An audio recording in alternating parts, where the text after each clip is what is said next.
Hello guys, welcome back to my YouTube channel. It's your girl Precious Kings. So guys, in today's tutorial I'm going to be teaching you how you can create this cartoon effect for yourself that will just basically do exactly what you do. I'm able to do this with just my smartphone. As you know, that's basically what I teach. So guys, this tutorial is going to be very short and precise, so you don't want to skip this video. Okay, let's dive in. So to do this, you have to open your CapCut app, then you tap on new project and import whichever video you want to edit. So now once you tap on it, you add it, then you tap on the video and scroll through the options you have down below and tap on effects. Yes, once you tap on effects, you tap on body effects.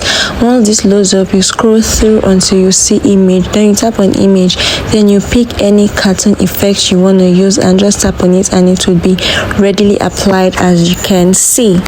Yeah, so guys, that's basically how I'm able to achieve this cartoon effect. So if you found this tutorial helpful, kindly drop a comment in the comment section below, and if there is anything you want to learn which you feel I will be able to teach you, kindly drop a comment in the comment section below. Please don't forget to like, share, comment and subscribe, and check out other tutorials. You would learn a whole lot. Okay guys, bye.